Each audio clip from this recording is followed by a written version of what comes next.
कहानी की शुरुआत चाइना और पश्चिमी देशों के बीच चल रही लड़ाई को दिखाते हुए होती है। ये लड़ाई इतनी बढ़ जाती है कि इस लड़ाई में काम आने वाले रिसोर्सेज की कमी पड़ने लग गई थी। वहीं लंदन की सैनिक सुरक्षा की टीम अपने नए एक्सपेरिमेंट्स के लिए बचे हुए रिसोर्सेज का इस्तेमाल करने लगी थी। इन रिसोर्सेज का इस्तेमाल करके मिलिट्री की टीम एक ऐसा आर्टिफिशियल ब्रेन बनाना चाहती थी जो मरे हुए सोल्जर्स को ठीक करके दोबारा जिंदा कर सकता था, और इस तरह ये लोग उन सैनिकों को एक नई जिंदगी देकर ऐसे मशीनी सोल्जर्स बना रहे थे जो उनके सारे ऑर्डर्स को बिना कोई सवाल किए माने, ताकि लड़ाई में उन मशीनी सोल्जर्स का इस्तेमाल करके दुश्मन का खात्मा किया जा सके। अब लंदन के इसी मिलिट्री बेस में डॉक्टर विंसेंट नाम का एक साइंटिस्ट था जो इस आर्टिफिशियल ब्रेन को सोल्जर्स में इम्प्लांट करता था। सबसे पहले डॉक्टर विंसेंट पॉल नाम के एक सोल्जर पर अपने बनाए हुए आर्टिफिशियल ब्रेन को इम्प्लांट करता है, जिससे पॉल जिंदा हो जाता है। असल में पॉल एक लड़ाई में 2 साल पहले मारा गया था। डॉक्टर विंसेंट देखना चाहता था कि इस आर्टिफिशियल ब्रेन इम्प्लांट के जरिए पॉल कैसे काम करता है, इसलिए वो पॉल का एक टेस्ट लेता है, लेकिन इसका रिजल्ट वैसा नहीं होता जैसा विंसेंट ने सोचा था, और इस वजह से वो थोड़ा परेशान हो जाता है। अब इस खराब रिजल्ट की वजह से विंसेंट और उसकी टीम के एक मेंबर के बीच बहस हो जाती है, क्योंकि उनका कहना था कि पॉल को खत्म कर देना चाहिए, जबकि विंसेंट उसे जिंदा रखना चाहता था। इसी दौरान पॉल एक पेन उठाता है और अचानक से विंसेंट को गले लगा लेता है। उसकी इस हरकत से विंसेंट काफी हैरान हो जाता है और उसे बैठने के लिए कहता है, लेकिन पॉल उसकी बात नहीं मानता और उसके सीने में पेन घोंप देता है, जिससे विंसेंट एक कंप्यूटर स्क्रीन के ऊपर गिर जाता है और पूरे स्क्रीन पर उसका खून बहने लगता है। अब क्योंकि पॉल एक खतरा बन गया था, इसलिए विंसेंट पॉल के सिस्टम को बंद करने के लिए कंप्यूटर पर कमांड डालने लगता है, लेकिन इससे पहले कि वो उसे बंद कर पाता, विंसेंट देखता है कि पॉल और भी ज्यादा गुस्से में है और वो बेरहमी से उसके टीम के लोगों को मार रहा है। इसके बाद पॉल एक बंदूक उठाकर विंसेंट की तरफ पॉइंट कर देता है, लेकिन जल्द ही उसे अपनी गलती का एहसास हो जाता है और वो तुरंत ही बंदूक नीचे करके विंसेंट से माफी मांगता है। तभी वहाँ लैब की सिक्योरिटी टीम आ जाती है और पॉल के सर पर गोली मार देती है। इसके बाद विंसेंट का इलाज किया जाता है। इलाज के कुछ देर बाद विंसेंट को एक डरावना सपना आता है और वो उठ जाता है। होश में आने के बाद वो तैयार होकर एक जगह जाता है जहाँ वो अपने रिसर्च टीम में नए लोगों को शामिल करने के लिए उनका इंटरव्यू लेता है। इंटरव्यू में उसके सामने कई एआई मशीन्स पेश की जाती हैं और विंसेंट उनसे सवाल पूछता है, लेकिन उसे किसी का भी जवाब पसंद नहीं आता, इसलिए गुस्सा होकर वहाँ से चला जाता है। जब वो घर जा रहा होता है तब रास्ते में उसे पॉल की माँ मिलती है, जो हमेशा मिलिट्री बेस के पास ही सड़क पर खड़े रहकर अपने बेटे का इंतजार करती रहती थी। अब सीन शिफ्ट होता है और विंसेंट को अपने घर पर अपनी बेटी मैरी की देखभाल करते हुए दिखाया जाता है। मैरी को रेट सिंड्रोम नाम की एक बीमारी होती है, जिसकी वजह से उसके घुटने काम नहीं करते, वो बोल नहीं पाती है और उसके हाथ भी हिलते रहते हैं। इसके बाद फिर से इंटरव्यू का सीन दिखाया जाता है, जहाँ एवा नाम की एक लड़की आती है जो स्टैनफोर्ड की एक साइंटिस्ट थी। एवा विंसेंट के सामने अपना नया आविष्कार पेश करती है। वो अपने एआई मशीन के बारे में बताते हुए कहती है कि ये डेटा प्रोसेस पर काम नहीं करता, बल्कि रोजाना मिलने वाले इंफॉर्मेशन और उससे होने वाले एक्सपीरियंस पर काम करता है। विंसेंट उसकी बात पर गौर करता है और पूछता है कि एआई मशीन को एक्सपीरियंस कहाँ से मिलता है। एवा बताती है कि आर्टिफिशियल इंटेलिजेंस के साथ रोज बातें करती है और उन्हीं बातों से उसे एक्सपीरियंस मिलता है। इसके बाद विंसेंट उस एआई का टेस्ट लेता है और उसके नाम के साथ साथ उससे और भी कई सारे सवाल पूछता है। उसके जवाब से विंसेंट काफी इम्प्रेस होता है और टेस्ट के बाद एवा के इस आविष्कार के लिए उसकी तारीफ करता है और कहता है कि उसने बहुत अच्छी प्रोग्रामिंग तैयार की है, लेकिन एवा कहती है कि ये प्रोग्राम नहीं बल्कि मशीन है जो सारे सवाल के जवाब खुद ही देती है। इसके बाद विंसेंट सबके लिए 10 मिनट का ब्रेक अनाउंस कर देता है। एवा को लगता है कि उसे टीम में शामिल नहीं किया जाएगा, इसलिए वो उदास हो जाती है और अपना सामान लेकर जाने लगती है, लेकिन विंसेंट उसे रोकता है और उसे उसके एआई के बारे में पूरी जानकारी देने के लिए कहता है। एवा भी अपनी समझदारी दिखाती है और कहती है कि अगर वो उसे अपनी टीम में शामिल करेगा तभी वो उसे सारी बात बताएगी। विंसेंट कहता है कि एवा को उसकी निगरानी में काम करना चाहिए, क्योंकि उसके पास क्वांटम कंप्यूटर और बहुत सारे फंड और बहुत अच्छी रोबोटिक टीम है। एवा को विंसेंट पर शक होने लगता है, इसलिए वो पूछती है कि उसका असली मकसद क्या है। विंसेंट कहता है कि सैनिक सुरक्षा विभाग ने उसके कई प्रोजेक्ट में उसका साथ दिया है और उसे लगता है कि एवा के इंटेलिजेंस का इस्तेमाल करके वो रिसर्च को आगे बढ़ा सकता है। एवा विंसेंट की बात मानने से इनकार कर देती है और कहती है कि वो नहीं चाहती कि उसकी इस मशीन का इस्तेमाल सरकार के लिए हथियार बनाने में किया जाए, लेकिन विंसेंट कहता है कि वो हथियार नहीं बल्कि इंटेलिजेंट मशीन बनाने का काम करता है। इसके बाद बाद विंसेंट वहाँ से चला जाता है। सीन शिफ्ट होता है और एवा को ड्राइव करते हुए दिखाया जाता है, जो जॉब के लिए मिलिट्री बेस में जा रही थी। लेकिन रास्ते में ही उसे पॉल की माँ मिलती है, जो उसके कार का दरवाजा खोल के कहती है कि उसका बेटा मिलिट्री वालों के पास है। उसकी इस हरकत से एवा डर जाती है और कहती है कि उसे इस बारे में कुछ मालूम नहीं। जब पॉल की माँ अजीब सा बर्ताव करने लगती है तो कुछ पुलिस वाले आकर उसे जबरदस्ती कार से निकालते हैं। एवा को पॉल की माँ के साथ उनका ये बर्ताव अच्छा नहीं लगता, इसलिए वो भी कार से बाहर आती है और उन्हें रोकने की कोशिश करती है। एवा के ऐसे बर्ताव के लिए एक पुलिस ऑफिसर उसे तुरंत अरेस्ट कर लेता है। इसके बाद विंसेंट पुलिस स्टेशन आकर एवा की बेल कराता है। वो उसका मजाक उड़ाते हुए कहता है कि वो अपने काम के पहले दिन ही अरेस्ट हो गई। एवा बताती है कि कैसे पॉल की माँ के साथ बुरा बर्ताव किया जा रहा था, लेकिन विंसेंट कहता है कि उसे पॉल की माँ से हमदर्दी जताने की जरूरत नहीं है, क्योंकि उसकी दिमागी हालत ठीक नहीं है। उसका बेटा एक लड़ाई में 2 साल पहले मर चुका है और वो अभी तक इस सदमे से बाहर नहीं आ पाई है, और विंसेंट को इस बात का अफसोस भी है। इसके बाद विंसेंट एवा को मिलिट्री बेस की आसपास की जगह दिखाता है। वो लोग बातचीत कर रहे होते हैं, लेकिन उन्हें ये पता नहीं होता कि एक मशीनी सोल्जर उन पर नजर रख रही है और वो अपनी मशीनी भाषा में दूसरे सोल्जर से भी बात करती है, जिसके बाद मिलिट्री बेस की सिक्योरिटी बढ़ा दी जाती है। इस बीच विंसेंट और एवा एक लिफ्ट में जाते हैं जो जमीन के अंदर थी। जब वो लोग नीचे जा रहे होते हैं तब एवा को 2 सोल्जर्स के सर पर एक जैसा निशान दिखाई देता है। वो विंसेंट से पूछती है कि ये निशान कैसे हैं। विंसेंट बताता है कि जिनके सिर पर ये निशान दिख रहे हैं उन सोल्जर्स के दिमाग ने काम करना बंद कर दिया था। उनमें आर्टिफिशियल ब्रेन इम्प्लांट किया गया है, जिससे उनकी देखने की ताकत और पुरानी यादें वापस आ गई हैं और इससे उनकी जिंदगी और भी बेहतर हुई है। लेकिन ब्रेन इम्प्लांट के कारण इनकी बोलने की शक्ति चली गई थी, जिसकी वजह विंसेंट को भी नहीं मालूम थी। लेकिन वो कहता है कि इन सोल्जर्स ने अपनी खुद की मशीनी भाषा तैयार कर ली है, जिसके जरिए वो एक दूसरे से बात कर सकते हैं और उसके बारे में किसी को पता भी नहीं चलता है। इसके बाद वो दोनों लैब में जाते हैं जहां विंसेंट का क्वांटम कंप्यूटर था और उसे देखने के लिए एवा बहुत एक्साइटेड थी। वहां सैनिक सुरक्षा का हेड थॉमस होता है, जो एवा को गौर से देखता है। कुछ देर बाद वो एवा से मिलता है और टीम में उसका स्वागत करता है। तभी एक फीमेल मशीनी सोल्जर वहां आ जाती है, जिसका नाम सूरी था, और ये वही सोल्जर थी जो विंसेंट और एवा पर नजर रख रही थी। इस बीच थॉमस एवा की फाइल देखता है, जिसमें लिखा था कि बचपन में एवा ने एक पुलिस ऑफिसर के साथ कुछ बुरा बर्ताव किया था। थॉमस इस बारे में एवा से पूछता है और एवा कुछ कहने ही वाली होती है कि विंसेंट उसकी बात काटते हुए थॉमस से कहता है कि एवा को यहाँ पॉलिटिक्स के नहीं बल्कि रिसर्च के लिए लाया गया है। इसके बाद थॉमस भी उसकी बात से एग्री करता है और बात को बदलते हुए कहता है कि वो उन्हें कुछ दिखाना चाहता है। अब यहाँ थॉमस उन दोनों को एक कमरे में लेके जाता है, जहाँ हमें जेम्स नाम का एक हैंडीकैप आदमी दिखाया जाता है। उसके दोनों हाथ नहीं थे और यहाँ उस पर आर्टिफिशियल हैंड इम्प्लांट करने की तैयारी हो रही थी। यहाँ बताया जाता है कि यह आर्टिफिशियल हाथ सिल्क से बना है, जिस पर गोलियों और बम का भी कोई असर नहीं होता है। इस हाथ की एक ऐसी क्वालिटी थी कि वो किसी भी हाथ को टच करके उसके रंग रूप को अपना सकता था। ये सब देखकर एवा उससे पूछती है कि क्या वो लोग मशीनों को इंसानों की तरह बनाने की कोशिश कर रहे हैं। तो विंसेंट कहता है कि वो लोग इंसानों की तादाद को कम किए बिना ऐसी मशीन बना रहे हैं जो लोगों से बातचीत कर सकती है। इसके बाद जेम्स अपने हाथ की ताकत को आजमा कर देखता है और एवा जेम्स के हाथों की ताकत देखकर हैरान हो जाती है। अचानक जेम्स एवा से कहता है कि क्या वो उसे छूकर देख सकता है, क्योंकि वो फिर से किसी इंसान की स्किन को महसूस करना चाहता है। लेकिन विंसेंट ऐसा करने के लिए मना कर देता है, क्योंकि जेम्स के हाथ में इतनी ताकत थी कि वो एवा का हाथ तोड़ भी सकता था। लेकिन फिर भी एवा उसकी बात ना मानते हुए जेम्स के हाथ पर अपना हाथ रख देती है और जेम्स उसकी स्किन को महसूस करता है। इसके बाद जेम्स उसे घुमाते हुए बाकी सबसे दूर ले जाता है और उसके कान में कहता है कि उसे एवा की मदद चाहिए और वो उसे एरिया 6 में आने के लिए कहता है। एवा काफी कंफ्यूज हो जाती है। अगले दिन विंसेंट एवा के ब्रेन को स्कैन करता है और उसे क्वांटम कंप्यूटर में सेव कर देता है। विंसेंट एवा से कई तरह के सवाल करता है ताकि वो उसके ब्रेन का डेटा ले सके। उसके सवाल धीरे धीरे पर्सनल होते जाते हैं। एवा उसे अपने पिता के साथ बिताए समय के बारे में बताती है। विंसेंट भी उसे बताता है कि वो बिल्कुल उसकी बेटी की तरह है, क्योंकि उसकी बेटी को भी कंप्यूटर पसंद है। तभी एवा बात को घुमाकर उसे एरिया 6 के बारे में पूछती है।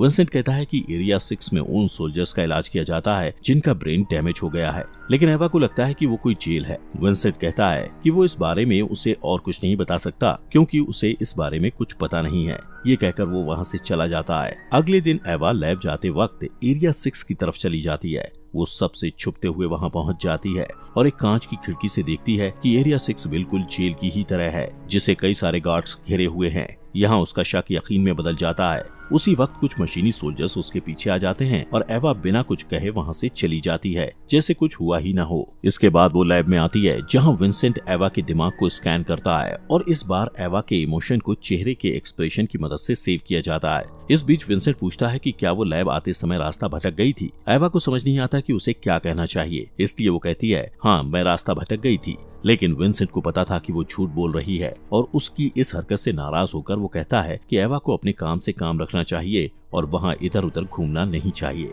दूसरी तरफ सूरी थॉम्पसन को एक सीसीटीवी फुटेज दिखाती है और बताती है कि एवा ने एरिया 6 के बारे में जानने के लिए कंप्यूटर को हैक किया था। अगले दिन विंसेंट और एवा साथ मिलकर एक मशीन पर काम कर रहे होते हैं। ये मशीन सीधे एवा के दिमाग से जुड़ी हुई थी। इस बीच विंसेंट अपने बर्ताव के लिए एवा से माफी मांगता है। एवा कुछ नहीं कहती और तभी मशीन विंसेंट को बताती है कि एवा अभी भी उससे नाराज है। सीन शिफ्ट होता है और विंसेंट और एवा कार में होते हैं। एवा उससे पूछती है कि अगर उसे मिलिट्री वालों से नफरत है तो वो वहाँ इतने समय से काम क्यों कर रहा है। विंसेंट कहता है कि वो ब्रेन इम्प्लांट के एक्सपेरिमेंट को डेवलप करना चाहता है ताकि वो अपनी बेटी का इलाज कर सके और इसके लिए उसका वहाँ काम करना जरूरी है। उसी वक्त उनके रास्ते में पॉल की माँ फिर से आ जाती है जो सड़क के बीच बैठकर रो रही थी। एवा विंसेंट से कहती है कि उन्हें पॉल की माँ को शहर तक जाने के लिए लिफ्ट देनी चाहिए। विंसेंट उसकी बात मान लेता है और एवा पॉल की माँ के पास जाती है, लेकिन उसे पता चलता है कि वो पॉल की माँ नहीं बल्कि चाइना का एक आदमी है जो पॉल की माँ के भेष में है। वो आदमी तुरंत एवा के पेट में चाकू घोंप देता है।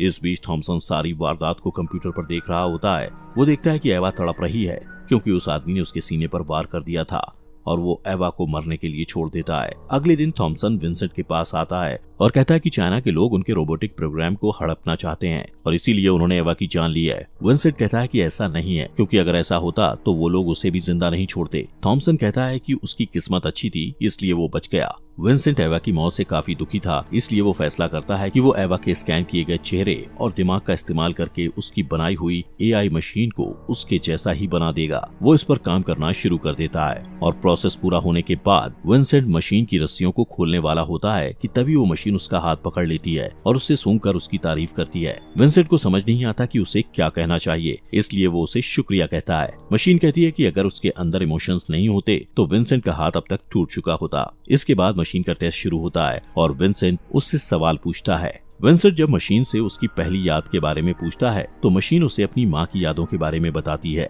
विंसेंट पूछता है कि क्या उसे उसकी माँ का चेहरा याद है। तब मशीन खुद को मॉनिटर में देखती है और अपने चेहरे की तरफ इशारा करके बताती है कि उसकी माँ का चेहरा उससे मिलता है। इस टेस्ट से वो लोग काफी खुश होते हैं और इसके बाद वो लोग मशीन के इमोशन का टेस्ट करते हैं। विंसेंट मशीन का इमोशन टेस्ट करने के लिए उसके चेहरे के सामने एक मकड़ी रख देता है, जिसके बाद मशीन जोर जोर से हिलने लगती है, लेकिन ऐसा गुस्से की वजह से नहीं बल्कि डर की वजह से होता है। इस प्रोसेस के बाद मशीन बार बार विंसेंट को शुक्रिया कहती है क्योंकि उसने अपने आदमियों से कहकर मकड़ी को उसके चेहरे के सामने से हटवा दिया था। इस टेस्ट के रिजल्ट को देखकर विंसेंट को लगता है कि मशीन इंसानों की तरह बर्ताव कर रही है, इसलिए वो उस पर एक और टेस्ट करता है। अगले टेस्ट में मशीन एक कमरे में होती है और एक साइंटिस्ट उल्टे पांव चलते हुए उस मशीन की तरफ आता है और उसे देखकर मशीन उलझन में पड़ जाती है। उसे कुछ समझ नहीं आता। वो साइंटिस्ट एक डरावना मास्क पहने हुए था और जब वो मशीन की तरफ मुड़ता है तो उसे देखकर मशीन बहुत ज्यादा डर जाती है और तुरंत उस साइंटिस्ट के सिर के अंदर अपनी उंगलियां डाल देती है, जिससे वो वहीं मर जाता है। ये सब देखकर विंसेंट को मशीन पर बहुत गुस्सा आता है और वो मशीन पर सारा गुस्सा निकालता है। मशीन कहती है कि उसने जानबूझकर नहीं मारा और उसे नहीं पता था कि उस मुखौटे के पीछे वो आदमी है। वो अपनी गलती के लिए माफी मांगती है और अपना दुख जताने के कुछ समय बाद वो खुद को बंद कर देती है। इस घटना के बाद विंसेंट जेम्स से मिलने के लिए एरिया 6 में जाता है। यहाँ उसे पता चलता है कि ब्रेन इम्प्लांट के कारण जेम्स ने भी बोलने की शक्ति खो दी थी। इसके बाद भी विंसेंट उसे एवा की मौत के बारे में बताता है, लेकिन जब वो देखता है कि गार्ड उस पर नजर रखे हुए हैं तब वो वहाँ से चला जाता है। थोड़ी देर बाद सूरी जेम्स के पास आती है और उससे मशीनी भाषा में कुछ बात करती है। सीन शिफ्ट होता है और वापस लैब को दिखाया जाता है जहां विंसेंट उस बंद पड़ी मशीन को चेक करता है और उस मशीन को ठीक करने की कोशिश करता है, लेकिन इसका कोई फायदा नहीं होता है। थोड़ी देर बाद सूरी देखती है कि विंसेंट लैब में नहीं है, इसलिए वो उसके लैब में जाती है और मशीन को पास से देखती है, लेकिन मशीन अचानक उसका हाथ पकड़ लेती है, जिससे सूरी डर जाती है। मशीन उससे मशीनी भाषा में बात करती है, जिसे देखकर ऐसा लगता है जैसे वो उसे डरा रही है या कुछ जरूरी बात बता रही है। अगले दिन जब विंसेंट लैब में आता है तो देखता है कि मशीन फिर से काम कर रही है और वो ये देखकर हैरान हो जाता है। उसी वक्त उसे मैरी के डॉक्टर का कॉल आता है और वो उसे बताते हैं कि मैरी की हालत बिगड़ रही है। विंसेंट बहुत घबरा जाता है और मशीन उसकी आवाज सुनकर समझ जाती है कि विंसेंट उदास है। विंसेंट उससे कहता है कि उसे अपनी बेटी को देखने के लिए जाना है। मशीन तुरंत उसका हाथ पकड़ लेती है और उसे अकेला छोड़ के जाने से मना करती है। विंसेंट अपना हाथ छुड़ाने की कोशिश करता है और जब मशीन को लगता है कि विंसेंट बहुत परेशान है तब वो उसका हाथ छोड़ देती है। विंसेंट उसे फटकारता है और कहता है कि वो हर चीज पाने के लिए लोगों के खिलाफ अपनी ताकत का इस्तेमाल करती है। ये कहकर वो हॉस्पिटल चला जाता है। मैरी का डॉक्टर उसे बताता है कि मैरी की हालत बहुत खराब है। ये बुरी खबर सुनने के बाद विंसेंट तुरंत अपनी बेटी से मिलने के लिए जाता है और उसके दिमाग और चेहरे को स्कैन कर लेता है। दूसरी तरफ लैब में थॉमसन मशीन के पास जाता है और उसे अपने सिस्टम में एक फाइल डाउनलोड करने के लिए कहता है और मशीन उसकी बात मान लेती है। जब वो फाइल डाउनलोड हो जाती है तो मशीन कई तरह की भाषा बोल पाती है और उसमें लड़ाई करने की भी खूबी आ जाती है। इसके बाद थॉमसन मशीन को एक कमरे में लेकर जाता है और उसे एक आदमी से मिलाता है। वो कहता है कि इस आदमी ने उसकी माँ को मारा है। वो मशीन को भड़काने की कोशिश करता है ताकि मशीन अपनी अच्छाई को भूल जाए। अगले दिन जब विंसेंट लैब में आता है तो वो मशीन को टेबल के नीचे बैठे हुए देखता है और उसका अजीब बर्ताव देखकर हैरान हो जाता है। मशीन अचानक बहुत सहम जाती है और विंसेंट को उसे बचाने के लिए कहती है। विंसेंट को ये नहीं पता होता कि उसके साथ क्या हुआ है, इसलिए वो उसे दिलासा देने की कोशिश करता है। फिर विंसेंट सीधे थॉमस के पास जाता है और उससे पूछता है कि उसने मशीन के साथ क्या किया है। थॉमसन कहता है कि उसने जो किया है वो उस मशीन के अस्तित्व के लिए जरूरी है। विंसेंट कहता है कि वो सिर्फ मशीनी सोल्जर नहीं बल्कि उससे भी बढ़कर है, क्योंकि वो इंसानों की तरह इमोशन को समझ सकती है। थॉमसन को इन बातों पर भरोसा नहीं होता और वो विंसेंट को चुनौती देते हुए कहता है कि जब तक वो ये साबित नहीं कर देता कि वो मशीन जिंदा है तब तक वो उस मशीन पर कोई एक्सपेरिमेंट नहीं कर सकता। इसके बाद विंसेंट मशीन के पास जाता है और थॉमसन के साथ हुई सारी बातों के बारे में उसे बताता है। थॉमसन के असली इरादे के बारे में जानने के बाद मशीन कहती है कि वो सब कुछ करेगी जो उसके लिए जरूरी होगा। तभी मैरी के डॉक्टर का कॉल आता है और वो विंसेंट को बताते हैं कि मैरी का ऑपरेशन फेल हो गया और वो मर चुकी है। विंसेंट सदमे में चला जाता है और गहरी सोच में डूब जाता है। इस बीच मशीन अनजाने में उसके लिए अपने प्यार का इजहार करती है। सीन शिफ्ट होता है और विंसेंट अपनी बेटी का अंतिम संस्कार करता है। इस बीच मशीन लैब में ही रहकर मिलिट्री की ट्रेनिंग पूरी करती है। मैरी के अंतिम संस्कार के अगले दिन विंसेंट वापस लैब आता है। इतने वक्त तक मिलिट्री में ना होने की वजह से उसे ऐसा लगता है कि वो अपना उद्देश्य खो चुका है। वो कुछ ढूंढ रहा होता है लेकिन उसे वो चीज नहीं मिलती। तभी मशीन वहाँ आती है और विंसेंट को कहती है कि अगर वो खोई हुई चीज को पाना चाहता है तो उसे उस चीज को पास से देखना होगा। उसकी बात मानकर विंसेंट अपनी एक तस्वीर क्वांटम कंप्यूटर पर देखता है। जब वो उसे पास से देखता है तो वो उसे मिल जाता है जो वो ढूंढ रहा था। वो तुरंत थॉमसन के पास जाता है और उसे अपनी नई खोज के बारे में बताता है और कहता है कि मशीन के प्रोग्राम में ऐसा चिप है जो उन्हें सोचने समझने की ताकत दे रहा है। थॉमसन कहता है कि यही वो चीज है जिसकी उन्हें जरूरत थी, क्योंकि सोचने समझने की ताकत की वजह से ही मशीन खुद अपना फैसला ले पा रही है। अब ये जानने के बाद थॉमसन विंसेंट से कहता है कि उसे वो चिप मशीन के प्रोग्राम से बाहर निकालना होगा। ये सुनकर विंसेंट हैरान हो जाता है और समझ जाता है कि थॉमसन उसकी रिसर्च का इस्तेमाल सिर्फ लड़ाई के लिए हथियार बनाने में करना चाहता है। विंसेंट को लगता है कि उसके साथ धोखा हुआ है, इसलिए वो ये बात मानने से इनकार कर देता है। इसके बाद थॉमसन उसे मैरी के दिमाग की आखिरी फाइल दिखाता है और उसके जरिए विंसेंट को ब्लैकमेल करते हुए कहता है अगर वो ऐसा नहीं करेगा तो वो उस फाइल को डिलीट कर देगा। विंसेंट के पास कोई और रास्ता नहीं था, इसलिए वो मशीन के पास जाता है और उससे कहता है कि वो उसे इंसान के बजाय मशीन बनाना चाहता है। वो कहता है कि ये वो नहीं करना चाहता है लेकिन उसे ये करना पड़ेगा, क्योंकि अगर उसने ऐसा नहीं किया तो वो अपनी बेटी को हमेशा के लिए खो देगा। मशीन विंसेंट से प्यार करती थी, इसलिए वो उसकी बेटी को बचाने के लिए खुद को सैक्रिफाइस करने के लिए तैयार हो जाती है।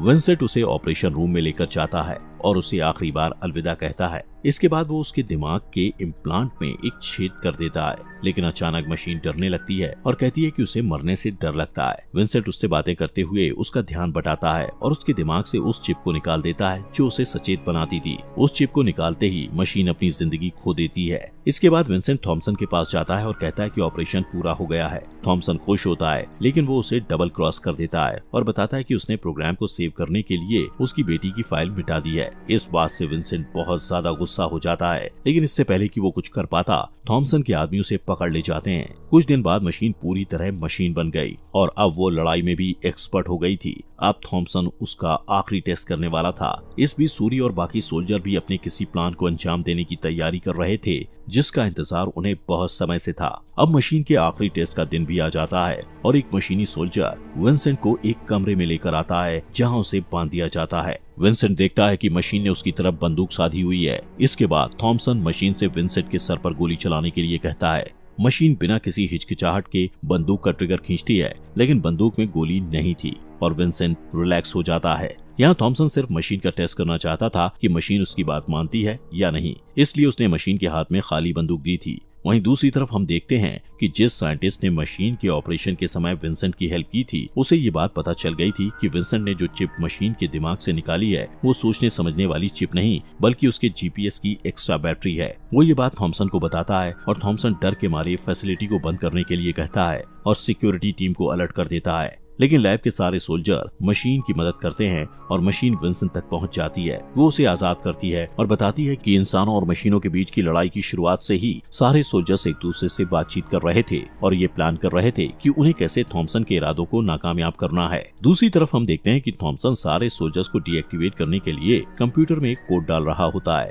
पर क्योंकि सूरी ने पहले ही सिस्टम को हैक कर लिया था इसलिए थॉमसन को सिस्टम में खराबी दिखाई देती है। इस दौरान विंसेंट अपने लैब में जाता है जहां वो क्वांटम कंप्यूटर में कुछ कमांड डालता है। थॉमसन के आदमी भी वहां आ जाते हैं और उस पर हमला करने वाले होते हैं, लेकिन तभी वहां जेम्स आ जाता है और उन आदमियों को मारता है। विंसेंट देखता है कि जेम्स भी यहां से बच के निकलने में उनकी मदद कर रहा है। वहीं दूसरी तरफ सूरी की मदद से मशीन थॉमसन के ऑफिस में पहुंच जाती है जहां थॉमसन मैरी की फाइल को डिलीट करने की कोशिश करता है। मशीन कहती है कि वो ऐसा नहीं कर सकता है क्योंकि सूरी ने इसका पासवर्ड बदल दिया है। अब थॉमसन के पास यहाँ से बचने का कोई रास्ता नहीं था, इसलिए वो मशीन से अपनी जिंदगी की भीख मांगता है। पहले तो मशीन को उस पर दया आती है, लेकिन जब वो उसके चेहरे को छूती है तो उसे गुस्सा आ जाता है और वो अचानक थॉमसन की कनपटी में उंगली डाल देती है और वो वहीं मर जाता है। इसके बाद मशीन मैरी के दिमाग की फाइल को अपने सिस्टम में डाउनलोड करती है और विंसेंट के पास जाती है। वो विंसेंट को उस पर भरोसा करने के लिए कहती है। इसके बाद वो सब लोग मिलिट्री बेस से बाहर निकल जाते हैं और बाहर निकलने के बाद विंसेंट पॉल की माँ से मिलता है और उसे एक पेन ड्राइव देता है। वो उसे कहता है कि इसमें उसके बेटे के बारे में वो सारी जानकारी मौजूद है जो वो जानना चाहती है। सीन शिफ्ट होता है और हम देखते हैं कि विंसेंट मशीन और अपनी बेटी के साथ सूरज को डूबते हुए देख रहा है। दूसरी तरफ सारे मशीनी सोल्जर्स भी मिलिट्री बेस से निकलकर एक नई और आजाद दुनिया में कदम रखते हैं और इसी के साथ ये मूवी खत्म हो जाती है। दोस्तों, हमारे फॉक्स एक्सप्लेनर हिंदी चैनल को सब्सक्राइब करना मत भूलना।